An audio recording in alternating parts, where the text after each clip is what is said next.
introducing our speaker today, and I'm really excited about this presentation. I was thinking when I went to public health school back in the early 90s, I think public health focused on pregnancy until about, I don't know, what, 45, 50 if you really wanted to push it. And since then, I think public health has moved earlier. Now we talk about preconception, and it's only in the past several years that I think public health has really seriously started to look at what its role is in addressing older adult issues. And Alan is a great person to help us think more about that today. So I'm really excited about his presentation on perspectives on age-friendly and equitable communities. Alan did his doctoral research on understanding factors that affect the planning and development of sustainable and affordable housing for older adults. He teaches at Portland State University, focusing on aging and environments for older adults and global aging. He works on the Agefriendly Portland and Multnomah County initiatives, and he'll be talking more about that as part of his presentation. But he's also really active in city and county efforts around age and disability issues. He sits on the Commission on Disability, and he's served on several citywide stakeholder advisory groups and committees that are focusing on quality of life for older adults and people with disabilities. So he brings a great perspective to this work, and we're really excited to have him here today.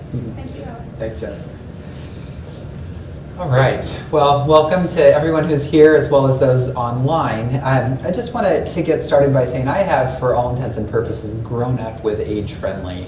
In 2006, the WHO started a global age-friendly project, and I was a grad student at the time who was asked to kind of sit on the program. So I worked toward kind of developing a qualitative research project to learn about what were good factors of the city of Portland for aging, what were barriers to aging well, and what were some suggestions for improvement.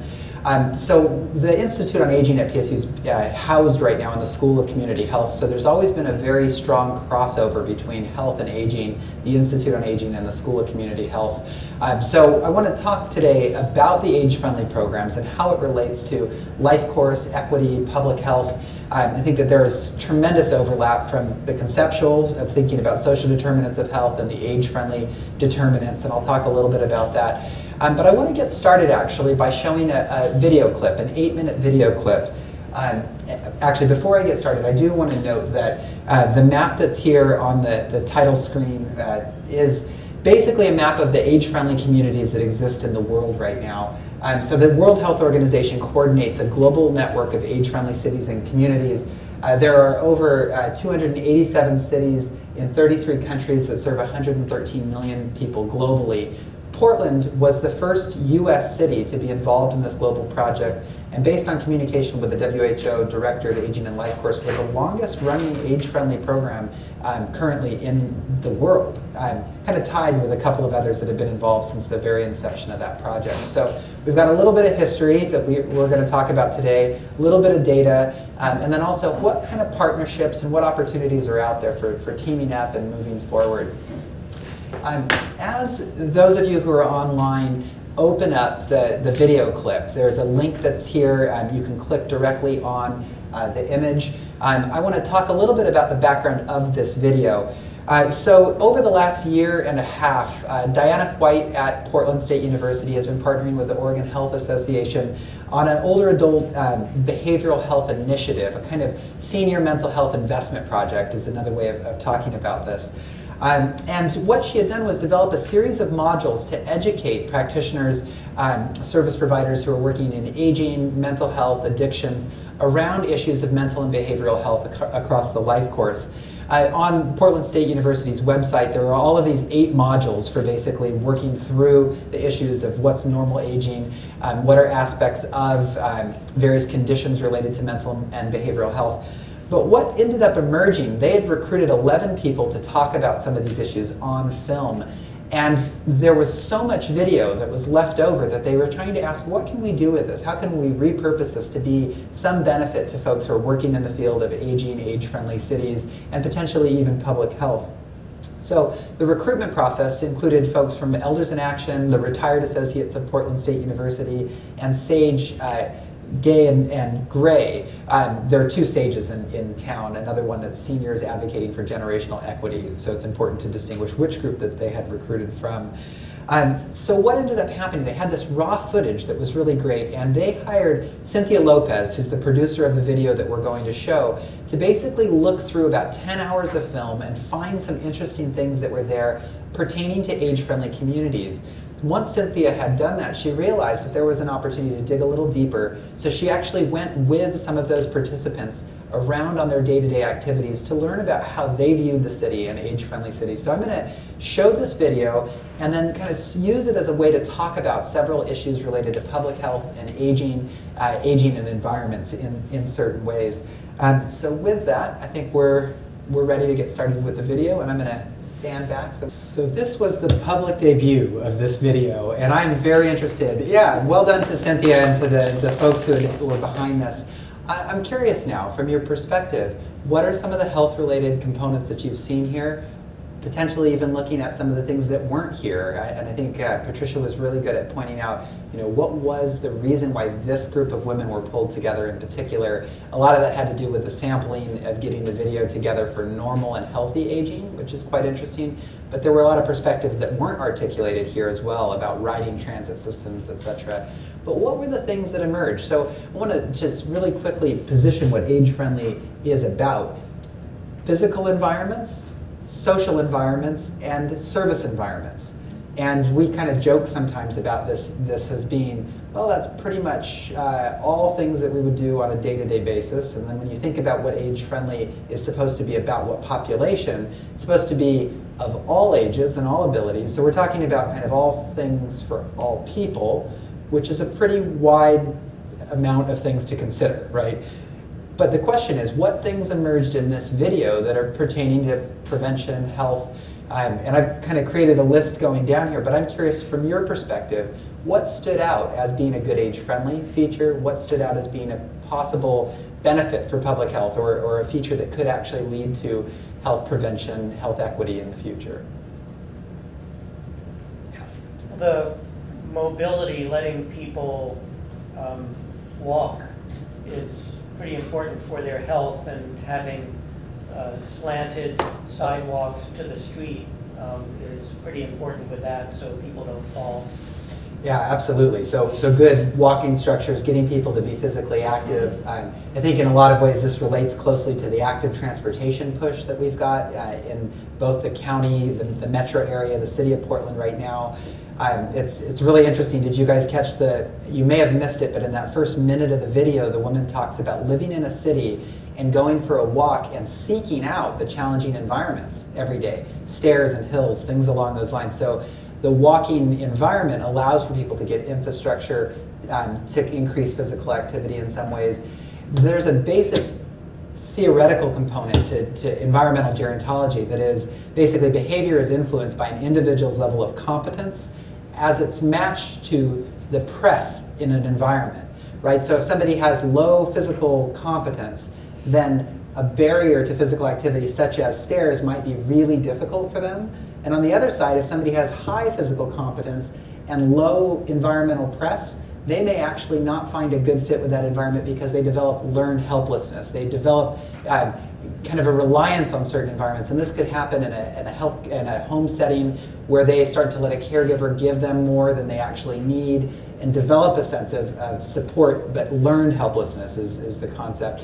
But here in our city, we've got environments that are both barriers to people with mobility impairments, but also provide a place for people to challenge themselves in certain ways, to get more physical activity and to strengthen themselves in certain ways. What else was there? What did you guys hear about from the service and social? Yeah. I appreciated the kind of community aspect of anti-isolation. I mean, giving people the tools to get out and interact with other people. They brought a community of people together in Calistoga. Yeah, right. Whatever it's called. Calistoga Terrace, right? Yeah. That perhaps they didn't know each other before. That a shout out to TriNet that is providing the service for free to people to be able to start building those links. It's really important. The licensure rates of older adults in America is quite high. I think that 70+% of people age 65 and older are licensed to drive in the United States. But as was evidenced from the one woman saying, I'm going to transition, I'm going to give up my car at some point, having the training was really quite important. So the woman who was wearing the Burton sweater, who's kind of the star of the film in a lot of ways, she works for Ride Connection and Elders in Action doing travel training. And so there's that social component. It's also the familiarity with the systems. Vancouver, British Columbia did an interesting age-friendly study, and one of the things that they found was the lack of public restrooms kept people inside their homes and not going out. And so that physical infrastructure, the public infrastructure, actually could determine how much people are getting out. And we know that social isolation is a really big issue to individuals' mental and behavioral health. And so being able to find ways to encourage people to get out. Has anybody ever heard of the study Heat Wave, a book written by Eric Kleinenberg, I believe? In his study, and it was about the Chicago heat waves in the 90s, he found that older people who had animals were much more likely to get out and move around and be less isolated. And so some of the things that we don't think about often regarding social isolation could be, the ability for somebody to have a pet in their home, the presence of these public bathrooms in certain ways. And some communities have even gone as far to say, what can we do to create a system of maps of publicly accessible restrooms so that we know if you're going on a 2-mile walk around the city, there are maybe 2 places that you could stop in your route in some way. What else came out or was missing from the video even? Yeah. I was just thinking about while I was watching, somebody was talking about how many steps she gets a day, and that's, sort of a fitness goal or staying active goal. And I was thinking about some things I've seen from other cities, I think in Europe, where they have sort of like, they're kind of like public playgrounds for seniors where they get, kind of, they're sort of like outdoor sort of gym equipment, I guess you'd call it, but it's, very sort of simple exercises. I was wondering if there's any plans or thoughts about doing something like that. It's a really good question, and I've had several people share with me some of those kind of public park facilities. They're kind of rec facilities, but they're accessible in a number of ways, so they're not kind of big barriers to people who may have mobility issues getting on there. But I think that's a great idea. I'm coming from a parent who's got younger children. We're always looking to get to the park, and it'd be great if there was also a place for us to do some exercise while we're there. Older adults also get that access to green space. This is just a quick finding from our 2007 study on age-friendly Portland. The top age-friendly feature that was identified in the city of Portland was the availability and access to natural features and green spaces. Top age-friendly feature identified. And so I think a lot of communities have realized that not only is it important to have access to parks, but to keep them well maintained, to allow for people to use them in an accessible way. It's really important from the social determinants perspective or the policy perspective to start looking at how do we prioritize certain capital investments in some ways. So currently, the city of Portland went through a transition plan and looked at all of the non-compliant areas where the city public facilities needed to be brought up to accessibility code. How do we then prioritize what needs to be spent or what capital investments need to be made first and foremost? So yeah, it's important, and perhaps there are in the future opportunities for adding some of these exercise equipment. Yeah.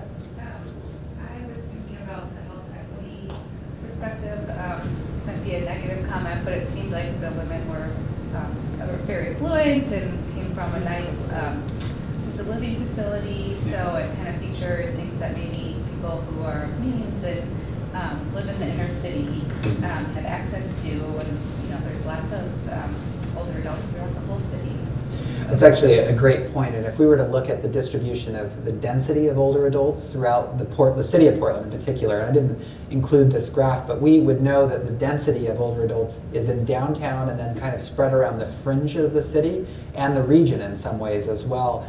So we did this map. Are any of you familiar with 20-minute neighborhoods, or the kind of idea that you've got a collection of services? It could be sidewalks, frequent service transit routes, parks, grocery stores. And those were the base map that would create basically where 20-minute neighborhoods exist or don't exist. And we laid those on top of each other, the density of older adults who live in an area and the access to services. And we found certain places, in particular in northeast Portland, kind of north outer east Portland, that there were high concentrations with very low access to services that would be needed. And so I'm exploring this opportunity. This is actually potentially a partnership in the future to look at this idea of age-friendly service deserts that might exist. So where are people living that don't have access to good transportation, sidewalks, services that would be important for physical health and well-being? So I'd love to be able to look at this idea moving forward. My wife, who's a GIS analyst, actually had done some of the mapping for us. And she said, what could we potentially do to create one score that would combine things like walk score, AARP has a livability index, and some other potential metrics that are out there that we could use through maps and through other data points that are available through Metro to really come up with an age-friendly service index to say, this is a great place for somebody to live. Why would one service be ranked higher than another? For instance, would an auto shop where you could buy windshield wipers and places to, batteries for your car, rank higher or lower than a beauty shop for an older person in some way? So trying to understand what services are appropriate for aging in place and age-friendly is an interesting kind of component. But I really appreciate the health equity lens. It was actually, I think when Patricia had originally viewed the video, it said kind of talk a little bit about the sample, and it was a convenient sample that we used in some ways. The folks who were there were part of that healthy aging, normal aging component.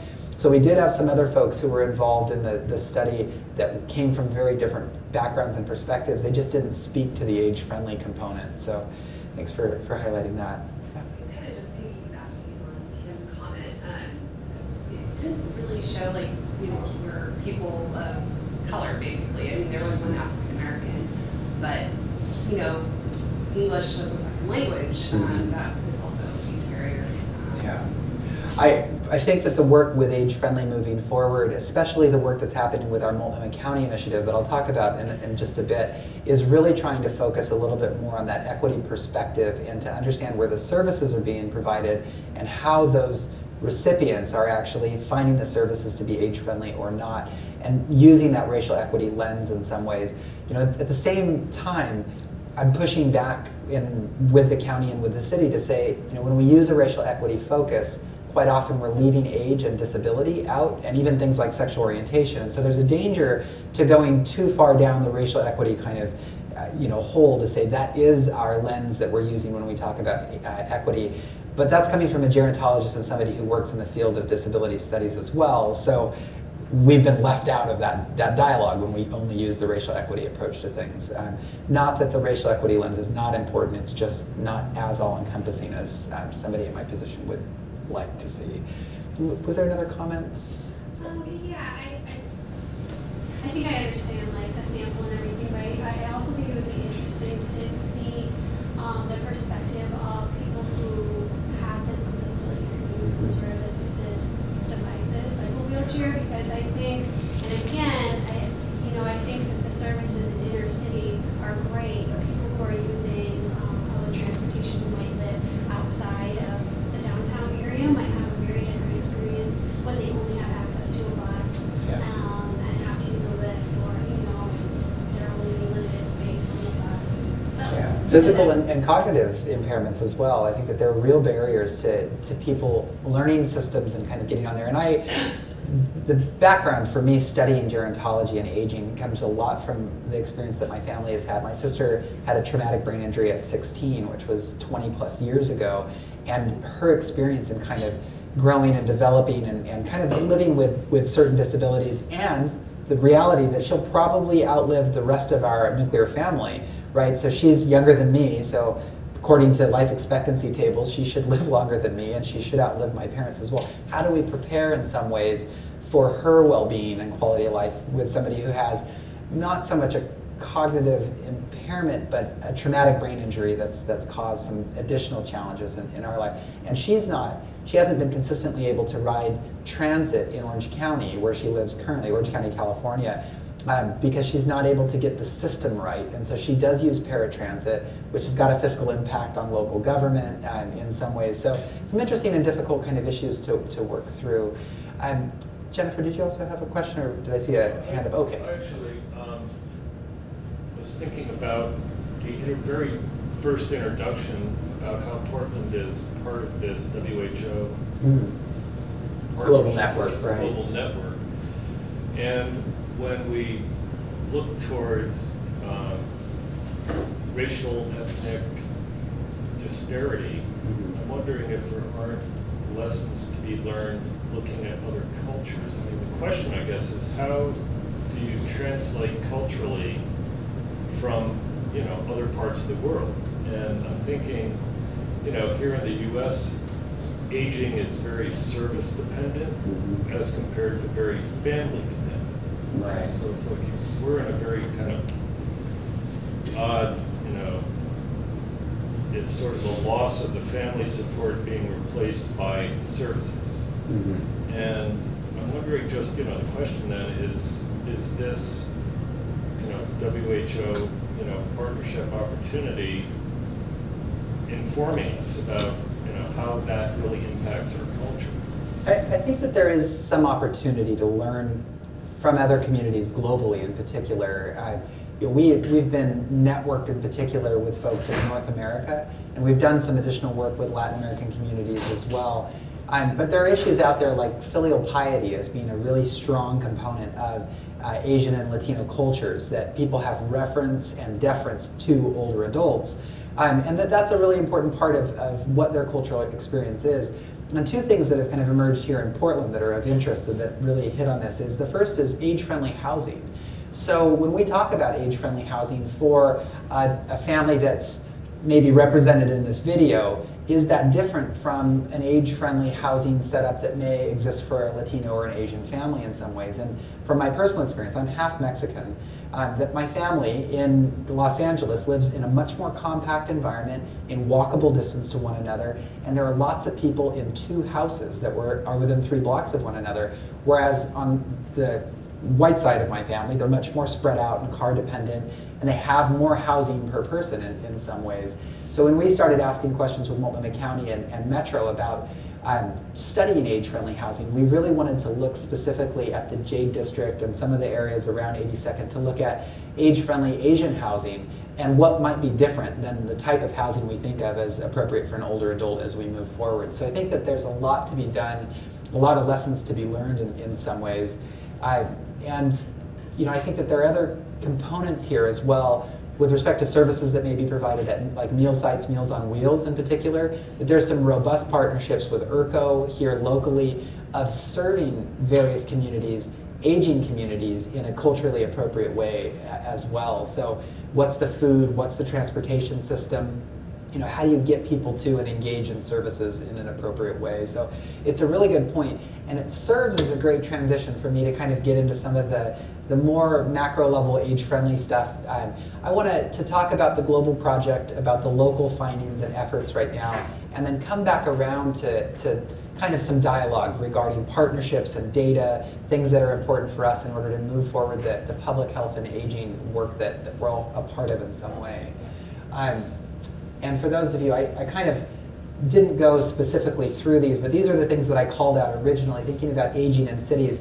And it's important to note that the reason, sorry, a former colleague from PSU, hi there.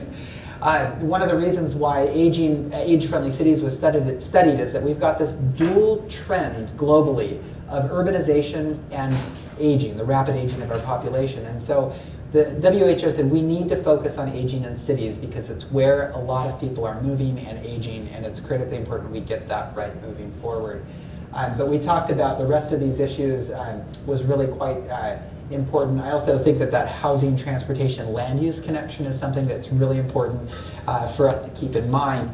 In particular, like Calaroga Terrace is well located near transit in service-rich environments, and most of downtown and inner southeast are really well served by transit and services. But what about East Portland? What about those places that are not as well served and prepared to foster aging in place? So why do we study age-friendly? What was the WHO's background? It was this simultaneous trend of global aging and urbanization.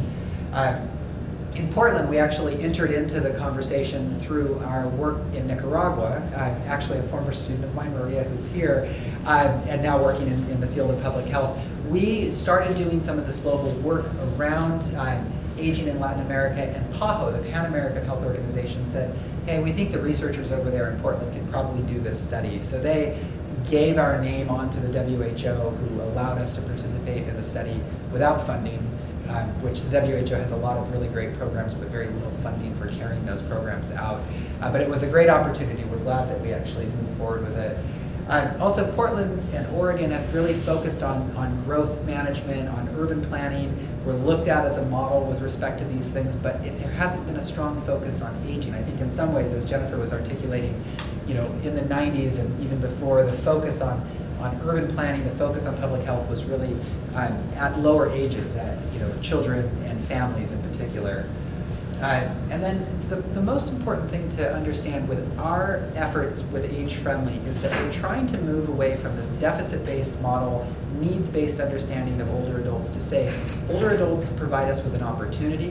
When we think about natural resources right now in the world, most of those are dwindling, but older adults are a growing resource in our community. Opportunities exist for volunteering, for giving back to the community, for education and mentoring, even economic development, which is really quite interesting as well.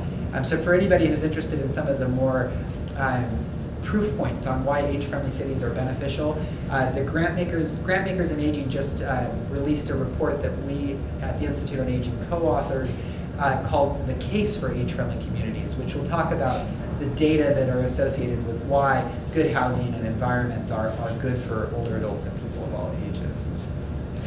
Just do a sound check. Yeah, check.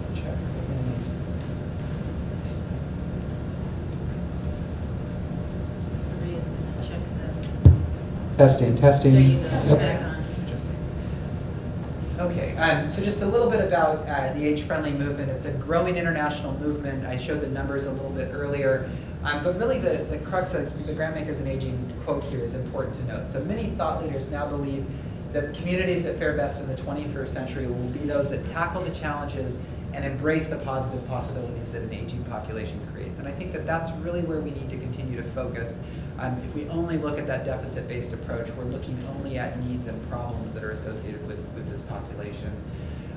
Just a little bit about Agefriendly. The WHO really focuses on inclusive and accessible environments, emphasizing enablement rather than disablement, and being friendly for all ages. There are some communities in the world who are focusing on an all-age friendly approach. An interesting set of findings that we had, and we're working with DHM Research right now on a national study on values and beliefs across the generations. And they asked a free association question.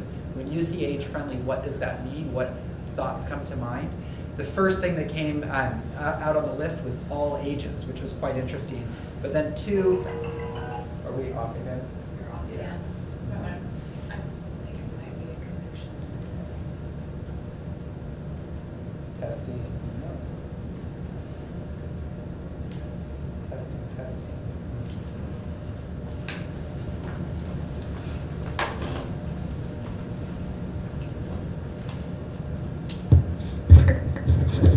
Well, I can hear that, but no idea. Are there mics in the room if I speak loudly that will pick up? There's one in the middle. Oh, okay. Should I pull that a little closer? If you can't hear, please move closer. The mic will pick him up. This one doesn't go through that, this one's just for my video. Yeah, Oh, just for the move video. up closer. If you can't hear, then I'll try to project a little bit more so the mics can pick up in some way. Lost my train of thought there. All ages. All ages, yes. So the DHM research that we had found is that number one was all ages, 2 and 3 on the list were older adults and elderly. And so when you aggregate those, older people are at the top of the list, but all ages is right there in second place. And so when we think about age-friendly communities, we need to be thinking across a life course. We need to be thinking about a life course perspective. So for instance, when you've got poor health kind of outcomes, that they may be associated with things that have happened at various stages in your life, not just at the end of life. Education and awareness of aging is important for us to kind of further with respect to younger generations and families, not just focusing on the 55 plus or the 65 plus populations. Just very briefly, I want to highlight here at the bottom the active aging framework.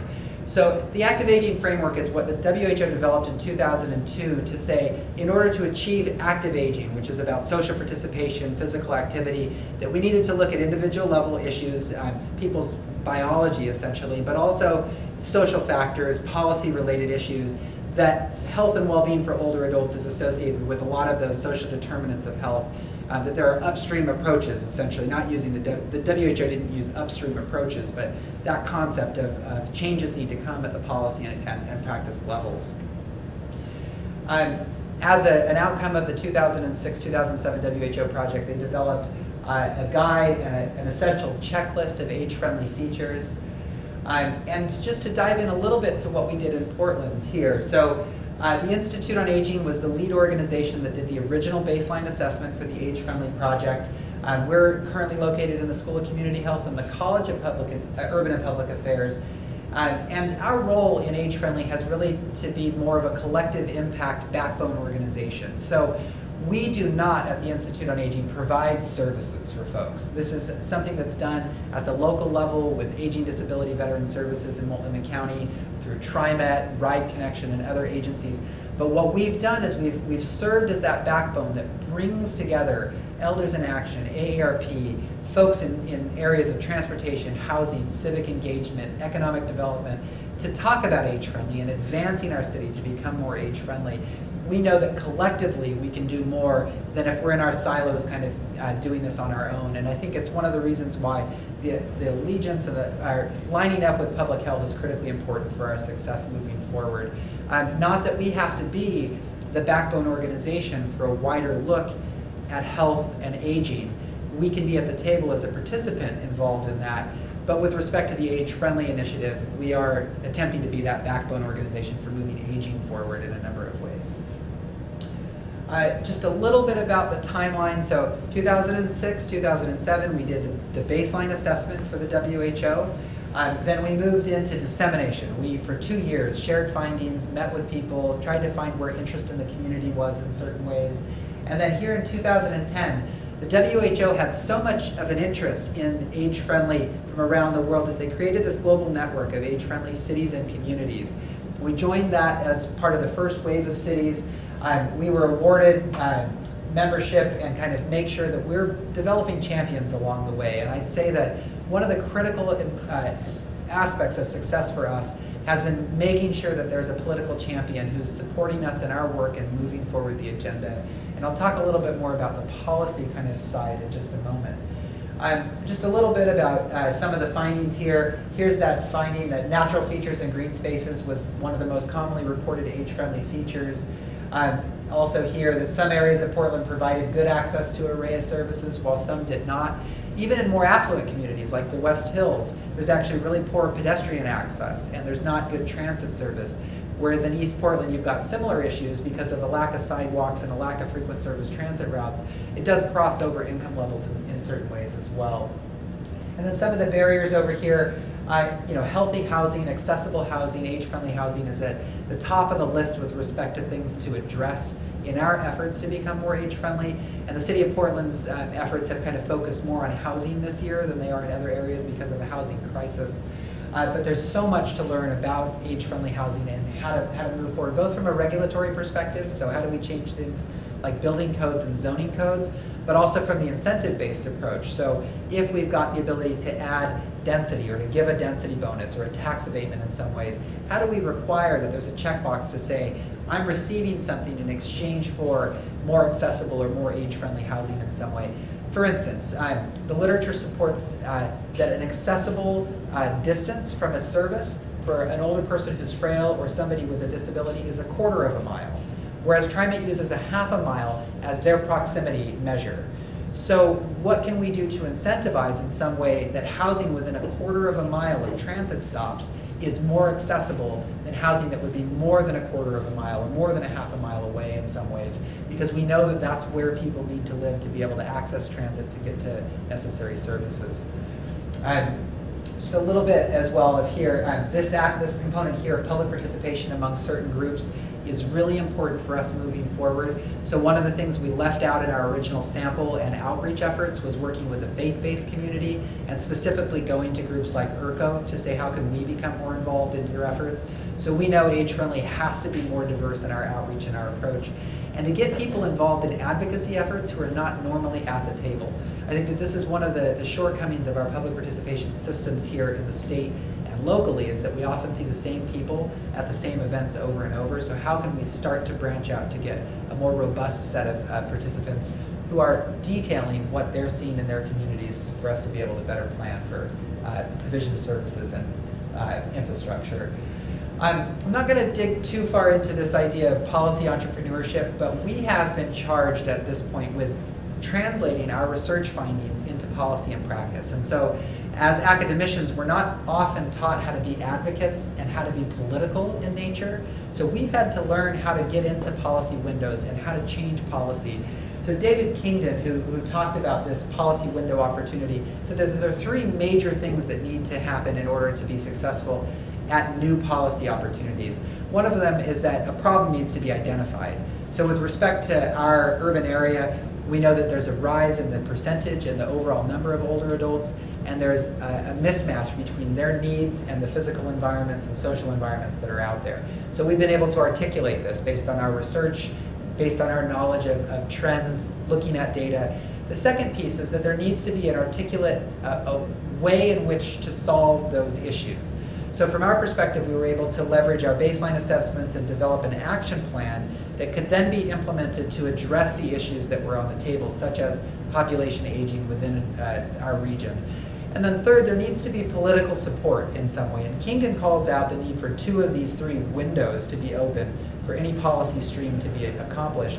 What we found is that all three of those things needed to be in place before we started seeing support for our initiatives here. Defining the problem, giving some opportunities for solutions and identifying outcomes that would be improved or better, and then finally getting that support from local government and from champions who were able to raise the agenda and raise the issue to a better place.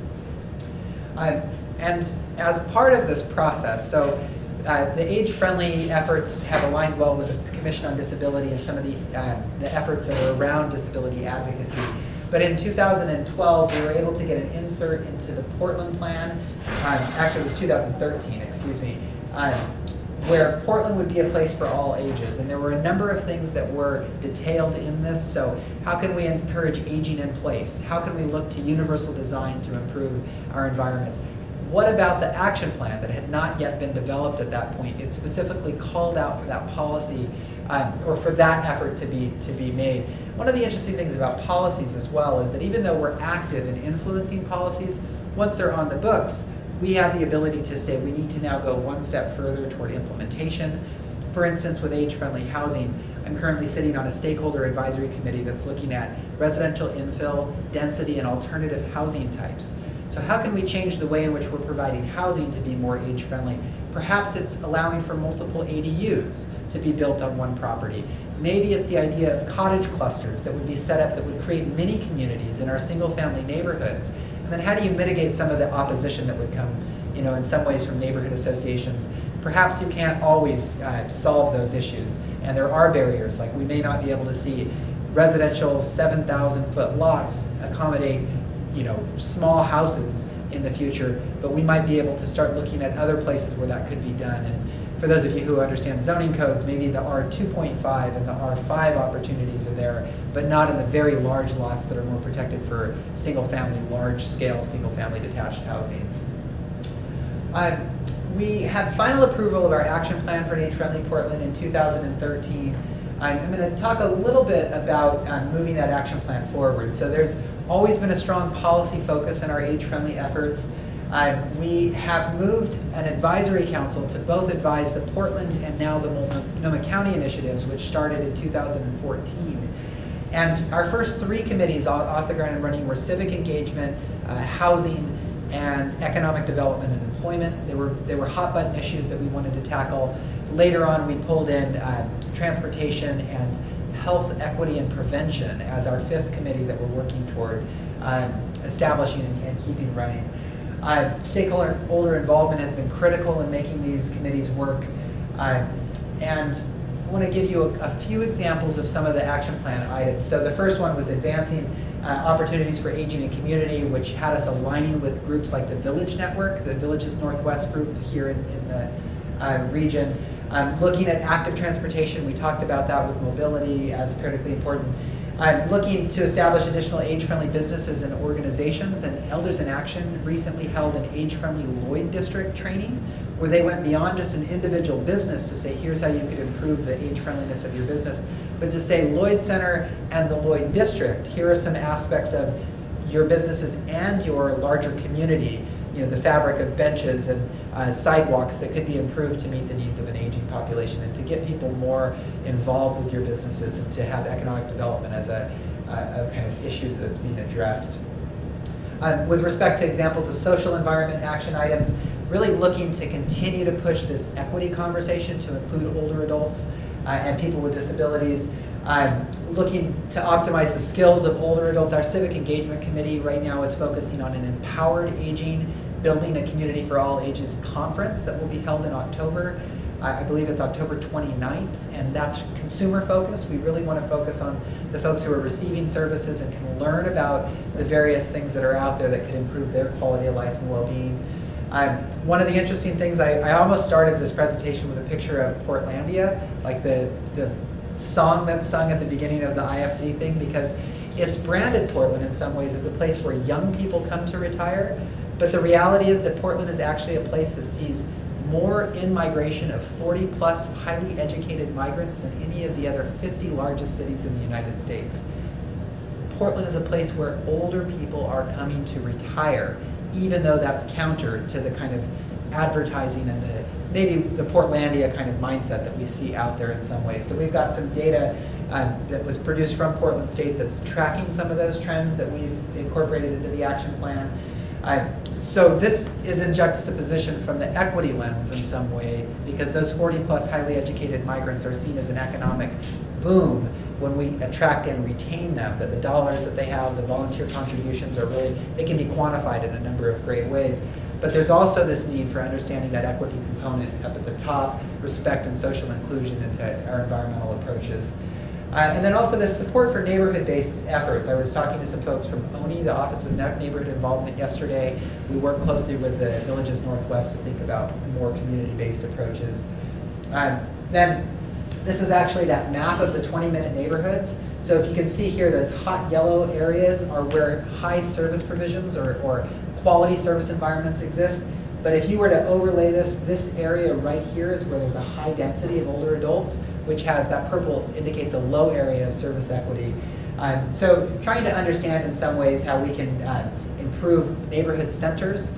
Neighborhood centers are a concentrated area that both Metro and the City of Portland are focusing on as the place where services and the place where a concentration of housing, transportation and services should be focused.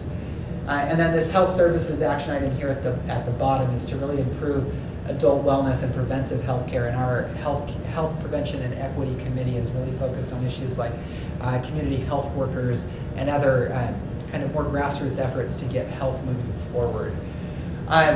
Just to note that Agefriendly Multnomah County officially joined the global network and the AARP US network in 2004. They're working diligently to produce their baseline assessment and their action plan that are due out later this year. The age-friendly housing work that the City of Portland is focused on has looked at kind of revising our housing committee kind of action plan or action area, looking at infill development as it pertains to age-friendly, and also starting to do some work with a capstone program at PSU in 2017, which would bring students into the community to collect data and to work with local community partners. So questions remaining with about 10 minutes left, kind of where are we heading? So here are the 5 committees. We're looking at the best way to incorporate data into basically looking at indicators of progress over time. AARP and the WHO both have some test indicators that are out there. Our issue is that they don't really work well with existing kind of data that is recurring to us at a yearly, in a yearly manner, so it's hard to track changes over time. When you've got like a walk score that may not change, how do you see what implementation and outcomes are associated with the efforts that we're doing? And the last kind of question has to do with what key partnerships, and this is for you, what key partnerships can we use to advance the physical, social, and service environments better, regardless of age or ability? What's happening through the Public Health Division? What's happening at local health departments that we can do to kind of continue to further our age-friendly efforts? And that's actually a question, it's not rhetorical. What are your ideas for helping to advance this work through partnerships, through new opportunities in certain ways?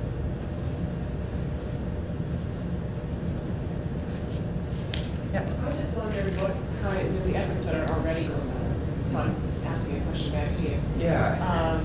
What kind of community-based participatory research is going on with the people we ostensibly are trying to help and make a better living environment for? Well, it's a good question. So we always try to, when we're doing events with the AARP, who regularly gets 100 to 200 people at events that 100 to 200 people at events that we do polling, instant polling, to find out a little bit about their priorities for age-friendly, to learn some of the demographics that are out there. We're working really closely at the moment with the county in kind of trying to understand what the baseline assessment would be from the perspective of recipients of services. From a less community-based participatory setting, the Institute on Aging is looking for funding to do a population-based study that would be more of a gold standard. So what could we do to have a valid and generalizable survey that we could really learn about all people living in Multnomah County and or the region? So we're working with the National Institutes on Health at funding mechanisms to try to get stuff like that moving forward. From our committee perspectives, we're looking at projects that may get off the ground, like Safe Routes to Schools also has a Safe Routes Everywhere program. So how do we collaborate with that initiative to say, here's a youth-based focus that we can expand to include an aging focus as well. From the transportation kind of side of things, how do we work to advocate for certain things like benches that are actually being pushed back by certain community members to say, we don't want a place where a homeless person could sleep in our neighborhood, to say, actually, there's a good design that we could have, if that's your major concern, where we could actually design a bench that's good for an older person, that could increase physical activity. And if really your biggest concern is not having a place where somebody could sleep, putting an arm in the middle of that bench is age-friendly in its design, and perhaps it mitigates some of that opposition that we're seeing. And people are pushing back in the city of Portland to say, we don't want benches in our community, which in our perspective is really dangerous, because it's protecting home values and keeping kind of an equity lens away from being implemented in some way. Well, there are some other examples that are out there. I'd say that there is a need, though, still for more community-based participatory research and kind of moving forward with this concept of nothing about us without us. I think this is the concept that we kind of come back to. So let's not move forward with talking about policies and programs without older adults and people with disabilities being involved in the process. Yes?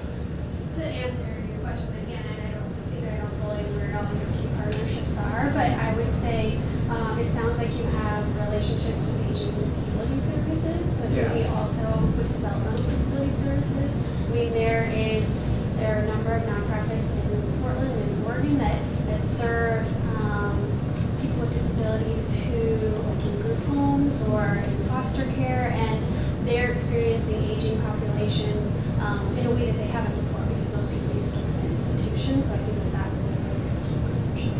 That's a really important point. We think about, as population aging, we talk about more and more older adults living in our communities, but there's also this trend of more people with disabilities living in community settings. And so, yeah, that's a wonderful opportunity. And Shailesh is writing notes down because we were wanting to capture some new ideas. Just a couple of the other kind of questions that are out here. How do our Agefriendly Oregon efforts help to advance the Public Health Division's strategic plan? What other data can we gather or kind of help in gathering in some way that would be helpful? And so any ideas here? I mean, I'm curious of how we can better align ourselves with some of the statewide efforts. We've participated in a couple things that have been convened through the Healthy Aging, Healthy Brain initiative and some other local health-related initiatives. But what other touch points are there? What other opportunities for us to get involved this year, in the future, regarding data or regarding the strategic plan and kind of implementation in certain ways?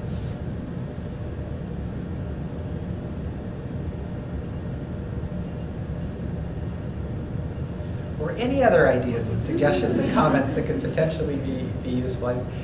we've been doing this age-friendly effort since 2006, and we're a research organization. The Institute on Aging deals with research, but more and more we understand that we have a role in pulling along government by providing research findings and testimony that's objective in nature.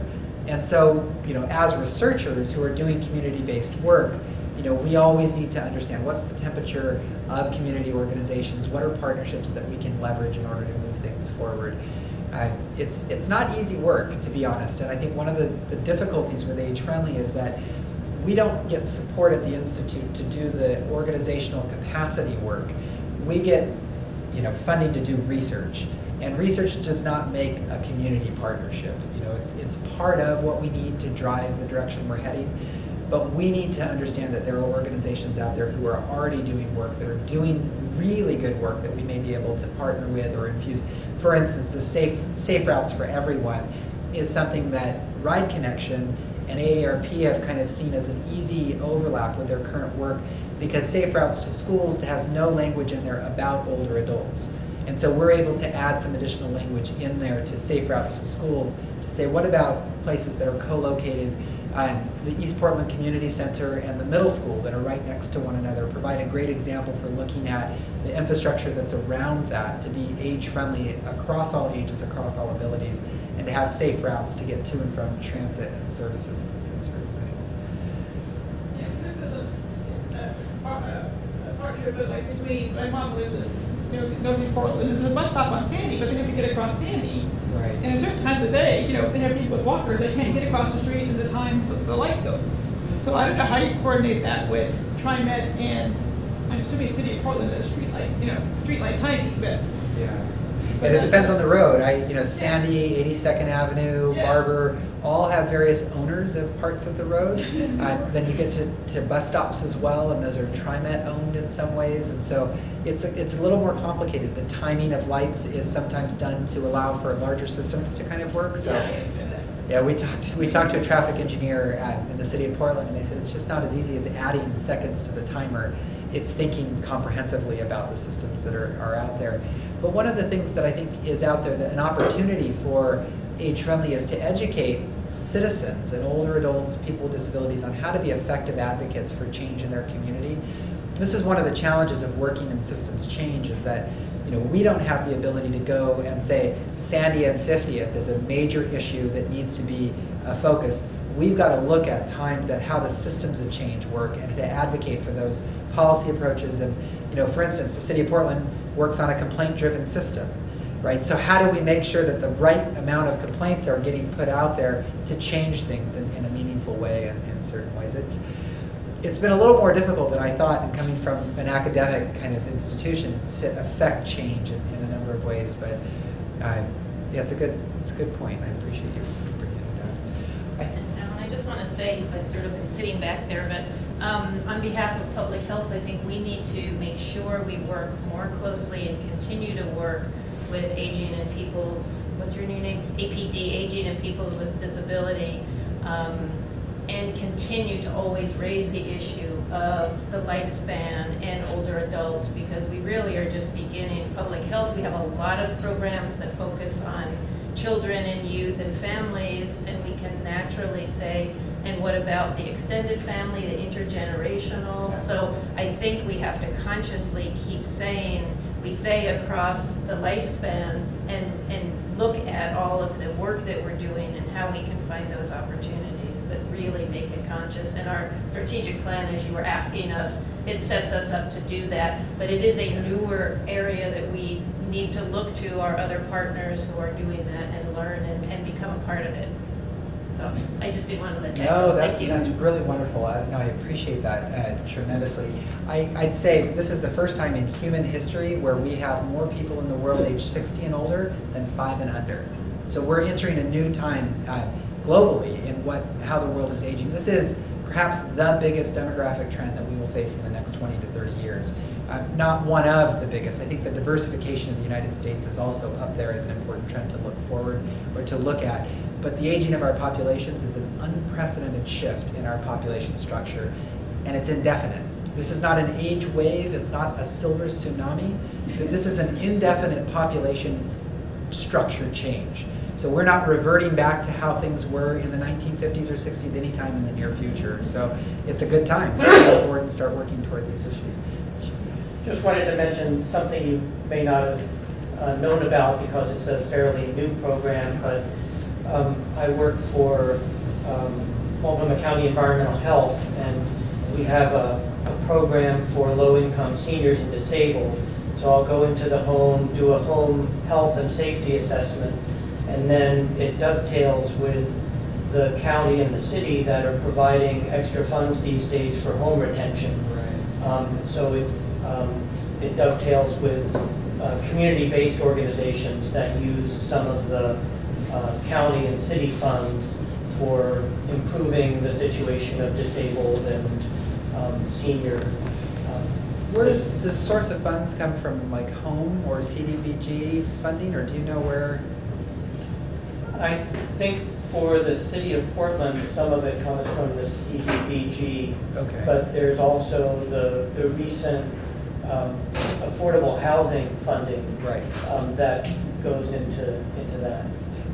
That's great. I really appreciate that, and I think this is something that we need to dig into a little bit more with respect to age-friendly housing, which is a big priority for us moving forward. So thanks for sharing that.